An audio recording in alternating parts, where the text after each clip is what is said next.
आज उसकी शादी हुई थी और वह अपने ससुराल आ गई थी। अपने पति के कमरे में बैठी थी, अपने पति का बेसब्री से इंतज़ार कर रही थी और दुल्हन के कपड़ों में बहुत ही ज़्यादा नर्वस हो रही थी। ये बहुत ही कम उम्र की लड़की थी, बिल्कुल 15 साल की लड़की थी। उसके ज़िंदगी में जो तूफ़ान आया था वह तो जाने का नाम ही नहीं ले रहा था, ना ही थमने का नाम ले रहा था, जिसकी वजह से तूफ़ान को आगे बढ़कर इसने स्वीकार किया और अब एक दूसरे की ज़िंदगी में दोनों पति पत्नी की तरह शामिल हो चुके थे। लाल चुनरी ओढ़े बैठी दयानंद का इंतज़ार कर रही थी। वह लाल लहंगा पहने बड़ी बेसब्री से इंतज़ार कर रही थी। इस तरह हड़बड़ी में शादी हुई थी। उसे सिर्फ देवी माँ की लाल चुनरी ही उड़ाकर सारे रस्म निभाए गए थे। लेकिन वह नासमझ थी, नादान थी। उसकी उम्र 15 साल की थी। सिर्फ 15 साल की उम्र में ही उसके ऊपर पहाड़ टूट पड़ा था। वह ऐसी परेशानी में पड़ गई थी। उन्हीं सोचों में उसके कानों ने जब उसकी बहन की आवाज़ गूंजी, न जाने जो उसे कमरे में भेजने से पहले क्या कुछ बता रही थी। उसका दिल डर से बंद होने लगा था और दरवाज़ा खुला कमरे के अंदर दाखिल हुआ। दयानंद बहुत ही ज़्यादा तनाव में था, जिसके चेहरे पर कमरे में दाखिल होते ही उसने अपने पत्नी को एक नज़र डाले बिना उसके तरफ कमर रखे सोफे पर बैठ गया। अपने मुंह पर तकिया रखकर सोने की कोशिश करने लगा। वह सब कुछ घूंघट में देख रही थी और अपना घूंघट उसने एकदम से उतारा और धीरे धीरे चलते हुए दयानंद के सर पर जा पहुंची। दयानंद अंकल, बात सुनिए। ये सुना था कि दयानंद ने अपने मुंह से जल्दी से तकिया हटाया और देखने लगा इसे क्या हुआ। वह इस तरह हैरान था, उसे अंकल कहा, पर अपने नाम के साथ अंकल लगाना भी वह सहन न कर सका। यहाँ क्यों सो रहे हैं आप? सोफ़ा इतना छोटा है और आप इतने लंबे हैं। आप आ जाइए बेड पर। मैं नहीं लेती, इतनी ज़्यादा थोड़ी जगह में सो जाती हूँ। उस नासमझ नादान दुल्हन को दयानंद ने एक नज़र उठाकर उसके तरफ देखा, जो कि उसे खुद भी पता नहीं था कि वो क्या कह रही थी। उसने फिर गुस्से में कहा, मैं ठीक हूँ यहाँ पर। ये कहते हुए अपने मुंह पर फिर से तकिया रख लिया था। खड़ी होकर वहीं पर घबराने लगी। उसके बहन ने उसे समझाया था कि अपने पति को किसी भी तरह नाराज़ मत करना और उसे कहना कि सुहाग रात है हमारी और वैसा ही होगा जैसा आप चाहेंगे। उसका हाथ अगले ही पल दयानंद के कंधे पर था। उसे हिलाकर उठा रही थी। अंकल जी, मेरी बात सुनिए। अब उसकी बर्दाश्त जवाब दे गई थी। दयानंद अंकल, भगवान के लिए पहले तुम मेरे नाम के साथ अंकल जी हटा दो। गलत बना रही हो दो रिश्तों को। वो बेड से उठ बैठा था, हड़बड़ाता हुआ उसे खा जाने वाली नज़रों से देखकर कहने लगा। वह पीछे हुई थी एकदम से डर कर। अब जल्दी बोलो, क्या कहना चाहती हो? कब से कोशिश कर रहा हूँ सोने की। क्या है अब? मेरी ज़िंदगी में पहले ही बहुत परीक्षा है, अब तुम भी आकर मेरे सर पर ढोल बजा रही हो। वह चिल्लाया तो नहीं था, लेकिन उसका अंदाज़ा बेहद तीखापन से भरा हुआ था। वो घबराते हुए कहने लगी, मैं कह रही थी कि ये बोलते हुए घबरा गई। उसका दिल कह रहा था कि न जाने क्यों ये बात वह दयानंद से ना करे, पर उसे ये बात याद आ गई अपनी बड़ी बहन की, बबली दीदी की, जो उसे कह रही थी पहली रात में ही अपने पति को अपना बनाना बहुत ज़रूरी होता है, नहीं तो सारी ज़िंदगी उसके लिए तड़पती रहोगी। ये बात याद आते ही वह तुरंत उसके पास चली गई थी, लेकिन वह उसे कैसे बता सकती थी? अब बोलोगी भी या मुंह में दही जमा कर रखी हो? क्या कहना है? साफ साफ कहो, सीधी तरह से। तुम्हें मुझसे क्या बात करनी थी? उसे गुस्से में उसने डांट दिया था। मैं ये कह रही थी कि दीदी ने मुझे बताया कि सुहाग रात है आज हमारी। एक झटके से उसने आंखें बंद किए ही अपना पूरा शब्द कह दिया। अब दयानंद अपनी आंखें फाड़े शक हालत में उसके तरफ देख रहा था। मतलब भी पता है तुम्हें, जो सुहाग रात के बारे में ये सब कुछ कह रही हो?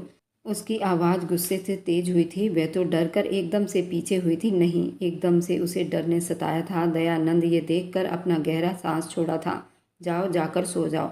मतलब मालूम नहीं होते जिन बातों का, उनके बारे में बातें भी नहीं करते। अब मेरा दिमाग मत खराब करो, जाओ, जाकर सो जाओ। अगर इतना ही शौक हो रहा है तुम्हें कि मैं आकर पलंग पर सो जाऊं, तो तुम सोफे पर आ जाओ। और वह एकदम से उठा था और पलंग की तरफ आया था, जो कि पलंग पर पहले से ही उसका लाल चुनरी फैला हुआ था। एक नज़र उसे देखता, फिर उसकी फैली हुई चुन्नी को झट से हाथ में पकड़कर ज़मीन पर फेंक दिया था। न जाने क्यों इतना गुस्सा आ रहा था उसे। जो कुछ हुआ मानती हूँ ठीक नहीं हुआ था, लेकिन अब तो उनकी पत्नी बन गई हूँ। मासूम, कम उम्र, नादान 15 साल की लड़की भी ना समझ सकी थी कि वह भी एक इंसान था और कुछ जज्बात उसके सीने में ही मलिया मेट कर दिया गया था। एक पल में मोटे मोटे आंसू आने लगे उसकी आंखों से। वह अपने घर भर में सबसे लाडली थी, लेकिन उसके साथ जो कुछ हुआ था, उसका सारा लाड प्यार एक ही मिनट में ख़त्म कर दिया गया। और जो उसे छोटी गुड़िया कहकर बुलाता था दयानंद, वह तो इतना उससे नाराज़ था। वह रो रो कर अपना बुरा हाल करके बोली थी और वहीं बैठे बैठे सोफे पर सो गई और गहरी नींद की वादियों में कब खो गई उसे पता ही नहीं चला। तितली की अगली सुबह आँख खुली थी। दयानंद उसे उठाने की कोशिश कर रहा था। दरवाज़ा बजते ही उसने एकदम से उसका बाजू पकड़कर हिलाया।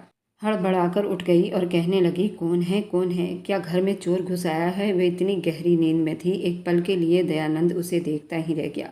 कोई शक नहीं था, वह बहुत ज़्यादा खूबसूरत थी, कम उम्र, मासूम थी। उसके बिल्कुल बराबर उस वक्त उससे चिपक कर उसके सब्र की परीक्षा ले रही थी। पहले होश में आओ, कोई चोर नहीं आया, दरवाज़ा बज रहा है, इससे पहले कि तुम्हें कोई देख ले, जाओ जाकर बेड पर सो जाओ, मैं दरवाज़ा खोलकर देखता हूँ कौन है। उसने तो उसे कुछ भी ना कहा। अगले ही पल अपनी आंखें मसलती हुई जाकर पलंग पर आड़ी तिरछी होकर सो गई और फिर गहरी नींद की वादियों में चली गई। बड़े अफसोस से आनंद ने एक नज़र तितली को देखा। कब बड़ी हो गई लड़की पता ही नहीं चला। वह आगे बढ़ा, सर झटक कर जैसे ही दरवाज़ा खोलकर देखा तो उसकी माँ सामने ही खड़ी थी और उसे बहुत गौर से देख रही थी। फिर कुछ पल चुप रहने के बाद कहने लगी, तितली कहाँ है? उससे कहो कि जल्दी से तैयार हो जाए। आज रिसेप्शन है, घर में ही रिसेप्शन के फंक्शन को रखा गया है और सभी को यहीं पर खाना खिलाया जाएगा। वह अपनी माँ की बात सुनकर कंधे उचकाते हुए बेड की तरफ इशारा करके बताया, अभी तक वह सो रही है, आप खुद ही उसे जाकर जगा दीजिए। उसे समझ नहीं आती मेरी कोई भी बात। न जाने कौन सा पाप किया था मैंने ज़िंदगी में, जो ये बेवकूफ़ लड़की मेरी किस्मत में आ गई। वो पल यही था कि वो उठकर बैठ गई थी और उसने अंगड़ाई लेकर ये सब सुना था। अगले ही पल एकदम उदासी सी छा गई थी उसके चेहरे पर। तो क्या मैं उनके किसी पाप की सजा हूँ? उसकी आंखों में एक बार फिर से आंसू झिलमिलाने लगे। वो बिल्कुल नादान थी, लेकिन इतनी भी नहीं थी कि दयानंद के नाराज़गी को समझ न सके। उसने अपने दुपट्टे को इधर उधर ढूंढना चाहा, चारों तरफ नज़र दौड़ाई और फिर जल्दी से अपने सर पर दुपट्टा ओढ़ते हुए बाहर आई, जहाँ उसकी सासू माँ उसे कड़कदार नज़रों से देख रही थी। उठ गई मैडम जी, वैसे तुम्हें दयानंद से पहले उठना चाहिए था।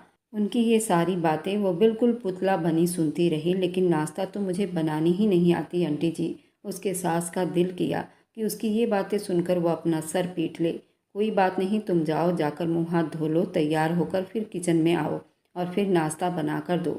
दयानंद तो बहुत लाडला है, वरना तुम्हारे चक्करों में वह वैसे ही भूखा चला जाएगा ऑफिस। उसे जल्दी से ये बात बताकर नीचे चली आई। ऑफिस? अभी कितने ही दिन हुए हैं मेरी शादी को जो ऑफिस जा रहे हैं? मेरी बबली दीदी ने बताया था कि दयानंद को ऑफिस तो 2-3 दिन जाने मत देना, दयानंद की ऑफिस की छुट्टी करवा देना। ये सोचते ही वॉशरूम में चली गई और मुंह हाथ धोकर नीचे आई तो नाश्ते के लिए दयानंद इंतज़ार कर रहा था। किचन में आंटी मौजूद थी। उंगलियां मोड़ते हुए वह दयानंद के पास आई थी। दयानंद, बात सुनिए मेरी। वह इस वक्त चेयर पर बैठा अखबार पढ़ रहा था। अखबार का एक कोना फोल्ड करके हैरानी से कहने लगा, बोलो क्या बात करनी है तुम्हें? आज हमारी शादी का पहला दिन है और आज ही आप ऑफिस जा रहे हैं और फिर रिसेप्शन भी तो है, आपको छुट्टी कर लेनी चाहिए। उसकी ये बात सुनते ही दयानंद को गुस्से का फुहार छटका था और एकदम से चेयर से उठा और उसके पास जाकर कहने लगा, तुमसे कितनी बार कहा ये अपने बेवकूफ़ दिमाग से अजीब तरह की बातें मत किया करो। और हाँ, हमारी शादी कोई आम हालात में नहीं हुई है, तुम अच्छी तरह से जानती हो ये बात। और फिर क्यों अपने साथ साथ मुझे भी खपा रही हो? और तुम्हारी उम्र जितनी है उतनी बातें करोगी तो अच्छी भी लगोगी। तुम्हें ये सब बातें समझ क्यों नहीं आ रही? रही बात जहाँ तक रिसेप्शन की, वह अनाथ आश्रम के बच्चों को खाना खिला दिया जाएगा। उसने ये बातें बहुत ही ज़्यादा गुस्से में कही थी तो वह डर कर बिल्कुल सहम चुकी थी। अब नाश्ता मिलेगा भी या फिर तुम्हारी बेवकूफ़ बातें सुनने को मिलेगी या फिर तुम्हारी इस बातों से पेट भर लूँ? दयानंद का ऐसा गुस्सा देखकर वे एकदम से जल्दी से किचन में दौड़ी थी। लेकिन आंटी जी ने तो खुद ही नाश्ता बना लिया, ये लो पकड़ो और जाकर दे आओ दयानंद को। अगर तुम्हारे भरोसे पर ही रही तो आज मेरा बच्चा बिना नाश्ता किए भूखा ही चला जाएगा। अब आंटी भी नाराज़ थी तितली से। ऐसी तीखी बातें सुनकर तितली को बहुत दुख हुआ था और आंखों में उसके भी आंसू आने लगे। वह कांपते हुए हाथों से नाश्ते की ट्रे उठाए दयानंद के सामने टेबल पर रखकर पलटने ही वाली थी कि उसका पैर टेबल के कांच में फंस चुका था। जैसे ही मुड़ी तो वह गिरते गिरते बची थी। उसने एकदम से दयानंद का शर्ट पकड़ लिया। अब यूं था कि कुर्सी पर दयानंद बैठा हुआ था, उसके ऊपर वह गिरी। अपनी मुट्ठियों में उसका शर्ट जोर से पकड़ी हुई थी और खुद को गिरने से बचा रही थी। उस पर वह चिल्लाकर कहने लगा, तुमसे ढंग से कोई काम नहीं होता। अगले ही पल वह सीधी हुई। अगर अपनी आंखें खोलकर चलोगी तो ये सब कुछ नहीं होगा। अरे प्लीज़ यार, मम्मी इसे कुछ तो ढंग से सिखा दो, अब तो मेरी ज़िंदगी ही बर्बाद हो गई। वह फिर से गुस्से में कहता उठ खड़ा हुआ और चाय का कप लिया, 2 घूंट भरकर वापस रख दिया।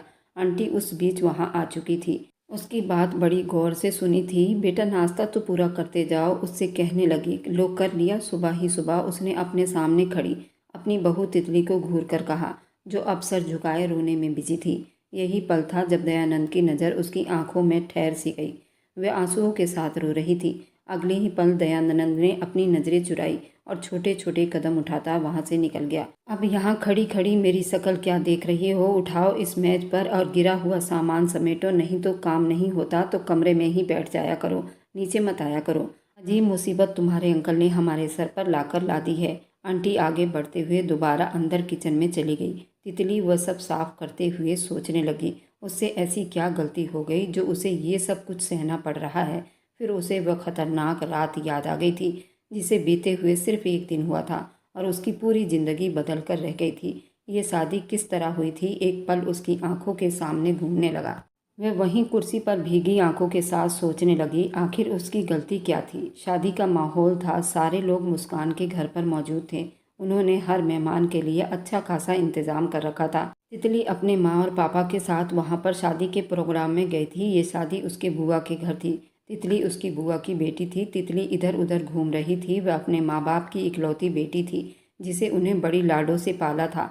तितली की कज़न बबली की शादी थी और सब उसके फंक्शन में वहाँ रुके हुए थे। आंटी जी भी अपनी दोनों बेटी और एक बेटे के साथ वहाँ मौजूद थी। खूब हल्ला गुल्ला हो रहा था। प्रिया देवी के कमरे में ढोल थाप पर गीतों की सुरताल तेज हो रही थी। मेहंदी लगाई जा रही थी। हर कोई खुश दिखाई दे रहा था। तितली बबली के बगल में बैठी गला फाड़ फाड़ कर गाना गा रही थी जब शीतल उसके बराबर में बैठी। बस कर दो तितली यार, कितना सर खपा रही हो। इससे अच्छा तो स्पीकर पर ही गा लेते। ये सुनते ही तितली का मुंह बना था। स्पीकर से ज़्यादा अच्छा तो मैं खुद गा लेती हूँ, उससे कहा तो वह सारे लोग हंसने लगे। देखो ये हंस रहे हैं ना, मतलब ये भी स्पीकर के भूखे हैं, तो भगवान के लिए अपने गले को आराम दो और हमारे कानों पर थोड़ा सा तरस खाओ। मुस्कान ने उसके सामने हाथ जोड़े तो वह रूठे रूठे अंदाज में वहाँ से उठ गई थी। उसने कमरे से बाहर कदम रखा ही था जब उसे ऐसा महसूस हुआ कोई उसे बुला रहा है। निगाहें उठाकर सामने की तरफ देखा तो सीढ़ियों पर खड़े दयानंद ने उसे अपने पास बुलाया था। वह नासमझी से उसकी तरफ देखती कदम बढ़ा गई थी। बात सुनो छोटी गुड़िया। आनंद अंकल, क्या बात है? वह अपना लहंगा संभालती गिरते पड़ते वहाँ पहुँची। मुस्कान किधर है? दयानंद की बातें सुनकर उसने मुंह बना लिया।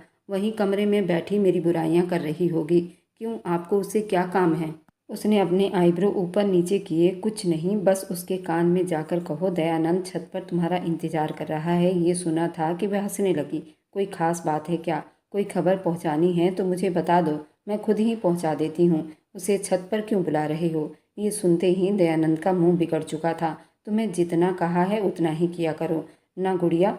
उसने उसकी चोटी खींची थी तो वो मुंह बनाती हुई बोली, बहुत बदतमीज हो आप। एक तो मैं आपका काम कर रही हूँ, ऊपर से आप मुझे ही तंग कर रहे हैं। वह मुंह बनाती हुई वापस पलटी। मैं नहीं कह रही, मुस्कान से खुद ही जाकर कह दो। एकदम से उसका मूड खराब हो गया था और दयानंद की आवाज़ सुने बिना ही वो कमरे में चली गई। उसी बीच मुस्कान कमरे से बाहर निकली तो दयानंद के चेहरे पर मुस्कुराहट बिखर गई। उसने इशारे से उसे छत पर आने को कहा। यहाँ क्यों बुलाया है मुझे? जानते भी हैं कि नीचे बहुत ज़्यादा काम है। अगर किसी ने मुझे यहाँ देख लिया तो अलग बातें होगी। वह छत पर आई तो दयानंद ने उसका हाथ पकड़ना चाहा। तुम्हें एक बात बताना चाहता हूँ। उसके आंखों में मोहब्बत का समंदर लहरें मार रहा था। वह शर्माकर अपनी नज़रें झुका गई। मैं आज रात ही मम्मी से बात करूँगा। कल बबली के शादी के बीच ही हमारी मंगनी हो जाएगी। ये सुना था कि मुस्कान के चेहरे पर एक मुस्कुराहट बिखर गई। बबली मुस्कान से छोटी थी। बबली के बाद उसका नंबर लगना था। वह मुस्कुराते हुए वापस सीढ़ियों की तरफ मुड़ी तो वह दौड़ते हुए उसके तरफ आया। क्या हुआ, कुछ तो कहो। क्या तुम्हें खुशी नहीं हुई? दयानंद के फिक्रमंदी से पूछा। नहीं, मैं बहुत खुश हूँ। मेरे दिल की इच्छा पूरी हो जाएगी, इससे ज़्यादा भला मुझे और क्या चाहिए। कहते के साथ ही वो मुस्कुराते हुए सीढ़ियाँ उतरकर अंदर कमरे में गुम हो गई। राहुल ने सीने पर हाथ बांधे ये सब मंजर अपनी आंखों के रास्ते अपने दिल पर उतार रहा था। मुस्कान से वो मोहब्बत करता था। राहुल से पहले ही दयानंद ने मुस्कान को प्रपोज कर दिया था, पर मुस्कान दयानंद को चाहती थी। ये बात राहुल अच्छे से जानता था। बस कैसे भी करके मुस्कान को अपने काबू में करना चाहता था। पर आज मौका भी था तो उसने अपने दिमाग में एक शैतानी आइडिया तैयार किया था। उस पर वह रात को काम करने वाला था। राहुल मुस्कान के पड़ोस में ही रहता था।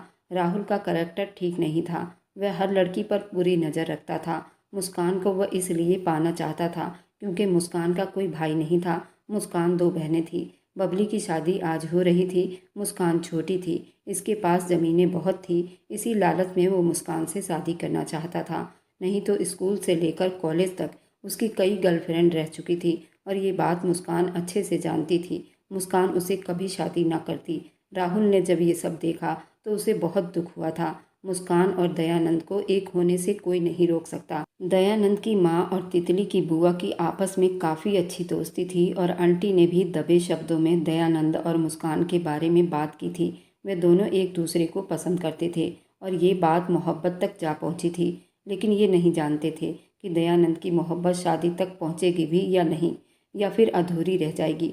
तितली, तुम्हारी यहाँ कोई जगह नहीं बनती। तुम प्लीज़ कोई और कमरा ढूंढ लो। कई लड़कियां उस कमरे में मौजूद थी। जब तितली ने कदम रखा तो मुस्कान ने उसे साफ हरी झंडी दिखाई। क्या समस्या है? अब मैं कहाँ सोऊं? तुम सारी लड़कियां एक कमरे में सो गई हो, मेरे लिए कोई जगह नहीं छोड़ी, तो फिर मैं कहाँ जाऊं? वह मुंह बनाती कहने लगी, एक काम करो, सीढ़ियों के बराबर में खाली कमरा है, लेकिन उस कमरे में शायद लाइट नहीं जल रही, अंधेरा है, तो ध्यान से जाना। उस कमरे में कोई भी नहीं होगा, तुम आराम से सो जाना। जल्दी से मुस्कान ने उसे कहा तो वो मुंह बनाती वहां से निकलकर पहली मंजिल पर आई। अब अंधेरे में वो कमरा कहाँ ढूंढती? थोड़ी देर पहले ही दयानंद ने भी मुस्कान को छत पर बने कमरे में बुलाया था। इधर तितली भी बड़बड़ाते हुए सीढ़ियाँ चढ़ने लगी थी। दयानंद के कॉफ़ी में कुछ अजीब पदार्थ मिलाया गया था जिससे उसके अंदर के सारे जज्बात खुमार बाहर आ रहे थे और वह कैसे भी करके मुस्कान को पाना चाहता था। राहुल ने उस अंधेरे कमरे में दयानंद को धोखे से भेज दिया था और उससे कहा कि मैं तुम्हारे लिए मुस्कान का इंतज़ाम करता हूँ। तुम रात भर उसी कमरे में मुस्कान के साथ बैठकर मीठी बातें कर सकते हो। इधर तितली भी सीढ़ियाँ चढ़कर ऊपर जा रही थी। तितली को इशारा करके दयानंद के कमरे में भेज दिया और वह कॉफ़ी उसमें तितली को भी पिलाई थी और दोनों को एक कमरे में भेज दिया था। वहाँ दयानंद भी अपने होश में नहीं था। इधर तितली भी अपना होश खो रही थी। तितली दयानंद के बीच बहुत कुछ हुआ, पर सब कुछ अनजाने में हुआ था और उस राहुल की वजह से हुआ था और ये बात किसी को खबर तक ना लगी कि राहुल ने ये सब चाल चली थी। सुबह जब राहुल ने सबको उस कमरे में भेज दिया, आनंद और तितली दोनों अजीब अवस्था में मिले थे, एक दूसरे से लिपटे हुए थे और ये सब कॉफ़ी का कमाल था। दयानंद बहुत शर्मिंदा था। तितली भी हैरान थी, आखिर वह दयानंद के कमरे में कैसे पहुंच गई। उसे रात वाली बात कुछ भी याद नहीं आ रहा था। इधर दयानंद को भी कुछ भी समझ नहीं आ रहा था। वह तो इस कमरे में मुस्कान का इंतजार कर रहा था। ये तितली बीच में कहाँ से आ गई थी? तितली की उम्र उससे काफ़ी कम थी। वह तो तितली को गुड़िया कहा करता था। तितली को कभी उस नज़र से नहीं देखा था। ये सब पल भर में क्या हो गया था? लेकिन जब एकदम से दरवाज़ा खुला, तितली की बुआ प्रिया देवी के होश उड़ गए थे। तितली कहने लगी, क्या हो गया? क्यों सुबह ही सुबह इतनी जल्दी उठा दिया मुझे? वह अपनी आंख मसलती बाहर आई थी, लेकिन हैरान रह गई थी ये देखकर कि ना सिर्फ उसके माँ बाप बल्कि दयानंद की माँ भी और उसकी चाची भी, सब लोग एक साथ खड़े थे। उसे कड़ी नज़रों से पूछा कि दयानंद कहाँ है। उसे भी इस बात पर बहुत हैरानी हुई थी। जब उसने पलटकर बिस्तर की तरफ देखा तो उसके पैरों तले से ज़मीन निकल गई थी, क्योंकि उसी बिस्तर पर वह भी औंधे मुँह लेटा था। जब कमरे के बाहर काफ़ी शोर मचा तो उसकी आंख भी खुल गई थी। वह अपने आप को उस हालत में देखकर परेशान हो गया था और तितली को देखकर और भी ज़्यादा परेशान हुआ था। वह उसके साथ उस कमरे में क्या कर रही थी? ये बात बहुत अजीब थी। ना तो तितली को मालूम था, ना दयानंद को। पूरे घर में ये हंगामा खड़ा हो गया था। उधर मुस्कान को भी ये बात पता चल गई थी। मुस्कान ने उसे खा जाने वाली नज़रों से देखा था। वह उसे कभी माफ़ करने वाली नहीं थी, क्योंकि वह दयानंद से बहुत प्यार करती थी और जब उसने तितली के साथ उसे देखा तो उसका खून खौल उठा था। तितली के माँ को भी कुछ समझ में नहीं आ रहा था, आखिर हुआ क्या है। अब दोस्ती यारी की बात थी। प्रिया देवी ने सब मामला शांत करने को सोचा। उसने पारो देवी को समझाया और कहा, भाभी कोई बात नहीं, लड़का बहक गया था, वैसे लड़के में कोई बुराई नहीं है। मुस्कान से मैं उसकी शादी करने वाली थी, लेकिन अब जब इस हालत में सबने इसको रंगे हाथों पकड़ लिया है तो तितली से इसकी शादी होनी चाहिए। तितली तो चलो नादान थी, लेकिन दयानंद तो अक्लमंद था, उसको ऐसा नहीं करना चाहिए था। अब दयानंद की यही सज़ा है कि वह तितली के साथ शादी करे और इस मामला को शांत करे। वहीं पर राहुल आग में घी डालने का काम कर रहा था कि दयानंद ने रात को शराब पी थी। मैंने खुद दयानंद के सामान में शराब की बोतल देखी थी। दयानंद ने मुझको शराब पीने की ऑफ़र भी की थी। मैंने मना कर दिया था और मैं उनकी शराब की बोतल उठाकर बाहर फेंक दी थी। दयानंद बिल्कुल आश्चर्य में पड़ गया। ये सब क्या हुआ है? मैं तो कभी शराब को हाथ भी नहीं लगाता, लेकिन दयानंद को भी एहसास हुआ था कि मैंने कुछ ऐसा ज़रूर पिया था जिससे मैं खुद अपने होश हवास में नहीं था और उस बच्ची के साथ पूरी रात सोता रहा, जबकि उनके बीच वह सब कुछ हो चुका था जो एक पति पत्नी के बीच में होता है। तितली अब कुंवारी नहीं थी। दयानंद ने नशे की हालत में तितली के साथ वह सब कुछ कर चुका था। क्योंकि जब बिस्तर को देखा गया था तो बिस्तर बहुत ही बुरे हालत में थी, पूरे खून से लथपथ थी और तितली की कंडीशन भी ठीक नहीं लग रही थी। वह सब करने के बाद दयानंद ने तितली को उल्टे सीधे कपड़े पहना दिए थे और खुद भी बेसुध होकर लेट गया था। इस वजह से सभी के दिमाग पर यह तूफान उठ रहा था कि ये बात यहीं दबा दी जाए और इन दोनों की शादी कर दी जाए। अब पारो देवी भी इस बात को स्वीकार कर चुकी थी और बबली के शादी के मंडप में ही दयानंद और तितली की शादी हो गई थी और बबली ने ही उसे ये सब बताया था। इधर राहुल के माँ ने भी गरम तवे पर रोटी सेक लिया था। उसने तुरंत राहुल का रिश्ता मुस्कान से कर दिया और मुस्कान भी शादी उसी मंडप में हो गई थी। मुस्कान ने कुछ भी ना कहा। वह अपने प्यार में धोखा खाई थी। उसे कुछ भी समझ नहीं आ रहा था वो क्या करे क्या ना करे। उसने भी गुस्से में आकर राहुल से शादी कर ली। उसे भी तो पता चले बेवफाई आखिर क्या होती है। उसने अपनी आंखों के सामने अपनी महबूबा को राहुल के साथ फेरे लेते देखा तो उसके दिल में एक आग सी उठी थी, लेकिन वह कुछ नहीं कर सकता था। अब दयानंद को सारी बात समझ में आ गई थी कि आखिर उस रात क्या हुआ था। दयानंद को वो कॉफ़ी भी याद आ गई थी जब राहुल ने दयानंद को और तितली को कॉफ़ी दी थी। उसको सब कुछ समझ में आ गई थी। उसमें कहीं से कहीं तक उन दोनों की कोई गलती नहीं थी। वह अब क्या करता, चुपचाप तितली से उसने शादी कर ली, क्योंकि उसने तितली को मुस्कान समझकर उसके साथ वह सब कुछ कर चुका था जो वो मुस्कान के साथ करना चाहता था और उसी दिन से ये कहानी शुरू हो गई थी। अब जब तितली ने भी उसे स्वीकार कर लिया था, लेकिन वो मुस्कान को भूल नहीं पा रहा था। कुछ दिन के बाद तितली को उल्टी आने लगी थी। तितली प्रेग्नेंट हो गई थी। तितली की माँ का व्यवहार भी तितली के साथ कुछ खास नहीं था। तितली का 8वां महीना चल रहा था और अभी तक दयानंद दोबारा उसके करीब नहीं आया था। आज तितली की गोद भराई थी और सभी मेहमान इकट्ठे हुए थे। इस गोद भराई में उसने मुस्कान को भी बुलाया था और बबली को उसके पति के साथ बुलाया था, लेकिन राहुल बिन बुलाए उस गोद भराई में पहुंच गया था। वह मुस्कान को सिर्फ अपने जूती के नोक पर रखता था। वह शराब पीता था, जुआ खेलता था, वह हर नशा करता था। जब गोद भराई के समय उसने मुस्कान को देखा, उसने वह सारी बातें मुस्कान से बता दी कि आखिर उस रात क्या हुआ था और असलियत क्या थी। जब मुस्कान को ये सारी असलियत का पता चला, उसका दिमाग घूम कर रह गया था। उसने उस फंक्शन में खड़े खड़े अपने पति से डिवोर्स मांग ली थी और सभी को वह सारी सच्चाई का पता चल गया था। अब दयानंद के मन में ऐसा कुछ भी नहीं था। वह पूरे 8 महीने से अपने अंदर गिल्टी फील कर रहा था कि मुस्कान की नज़रों में वो गिर चुका है। कैसे भी करके उसकी नज़रों में असलियत को लाना चाहता था और मुस्कान से माफ़ी मांगना चाहता था। और आज दयानंद ने सबके सामने मुस्कान से माफ़ी मांगी थी और अपनी पत्नी तितली से भी माफ़ी मांगी थी। उसने कहा कि मैं आज के बाद से अपनी पत्नी को स्वीकार कर चुका हूँ और पूरे मन से और पूरे दिल से। तितली भी सूजी हुई आंखों के साथ दयानंद के गले से लग गई थी। तितली ने कहा, अब जो भी हो, आप ही मेरे स्वामी हैं। मुझे आपसे मोहब्बत हो गई है और इस आने वाले बच्चे से भी। 1 महीने के बाद तितली की डिलीवरी थी।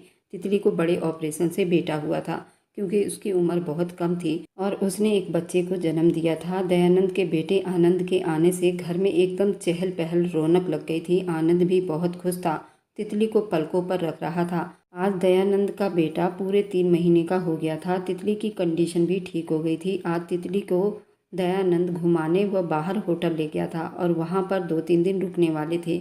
आज दयानंद बहुत ही रोमांटिक मूड में था। तितली भी उसको बराबर देखे जा रही थी। आखिर दयानंद किस खुशी में इतना झूम रहे हैं। वैसे तो जब से आनंद का जन्म हुआ था दयानंद बहुत ही खुश रहा करता था, लेकिन आज दयानंद के रंग ढंग बिल्कुल अलग दिख रहे थे। वे बार बार बात करते तितली को हर जगह से टच कर रहा था। तितली ये बात बार बार नोट कर रही थी और वह भी उसके प्यार के लिए कब से तरस रही थी। और जब उसने रूम में ही आइसक्रीम मंगवाई, वह भी तितली के पसंद की, तितली से कहा कि एक ही आइसक्रीम में हम दोनों खाएंगे। तितली ने मुस्कुराकर उसकी तरफ देखा और एक ही आइसक्रीम से दोनों खाने लगे। दोनों का होंठ बार बार टच होता था, जिससे तितली का दिल धक से रह जाता था। आखिर दयानंद उसके होंठों तक पहुंच गया। फिर गर्दन पर और फिर वह सब जगह चूमता गया। पूरे 1.5 साल से तितली को इसके लिए तड़पते देखा, आज तितली की इच्छा पूरी कर दे रहा था। तितली भी बेकाबू होकर अपने आप उसे सौंप चुकी थी। वह पूरी रात इसके समंदर में गोते लगाते रहे। जैसे ही उन लोगों ने तीसरा राउंड पार किया, आनंद ने रोना शुरू कर दिया। दयानंद ने तुरंत अपने ऊपर तौलिया लपेटकर अपने बेटे को उठा लिया और तितली के छाती से उसका मुंह लगाते खुद भी दूसरी छाती से खेलने लगा था, जिस पर तितली ने उसे घूर कर देखा था। दयानंद ने कहा कि आज मैंने तुम्हें पूरे दिल से अपना लिया है। उस रात जो भी हुआ था वह किसी और को समझकर हुआ था, लेकिन आज मैं तुम्हें तितली समझकर वह सब कुछ कर रहा हूँ और अपना प्यार तुम्हारे लिए लुटा रहा हूँ। तो तुम इतने नखरे दिखा रही हो, अब मुझसे तुम्हें कोई नहीं बचा सकता। जल्दी से आनंद को दूध पिलाओ और फिर मेरी तरसती मोहब्बत के प्यास को बुझाओगी। तुम इश्क की वो समुंदर हो जिसे पीने से और प्यास बढ़ती है। तुम वो देवी हो, सिर्फ मेरे लिए बनी हो। भगवान ने सिर्फ तुम्हें मेरे लिए बनाया है, तभी तो तुम मेरी झोली में आकर गिर गई थी। ये थी उन दोनों की प्रेम कहानी। मुस्कान बार बार दयानंद को फ़ोन करती थी और उससे वो वापस अपनी मोहब्बत पाना चाहती थी, लेकिन दयानंद ने कहा कि नहीं, मैं अब किसी और के साथ धोखा नहीं कर सकता।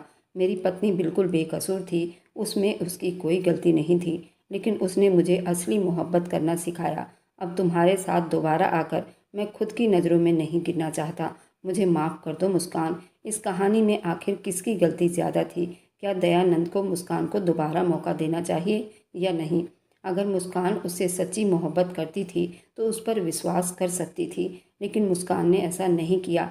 आप लोग बताइए, इसमें सबसे ज़्यादा गलती किसकी थी? और मेरी वीडियो आप लोग जहाँ कहीं से भी देखते हैं, कमेंट में अपने शहर और राज्य का नाम ज़रूर बताएं। मुझे आप लोगों के कमेंट पढ़ने में बहुत आनंद आता है और उन सभी का मैं बहुत बहुत धन्यवाद करना चाहती हूँ जो लोग मेरी वीडियो को देखते हैं, लाइक करते हैं और शेयर करते हैं। अगर आपको आज की कहानी पसंद आई है तो वीडियो को ज़रूर लाइक कीजिएगा और अपने दोस्तों के साथ शेयर भी कीजिएगा। और हाँ, अगर आपने अभी तक मेरे चैनल को सब्सक्राइब नहीं किया है तो ज़रूर सब्सक्राइब कर लीजिए।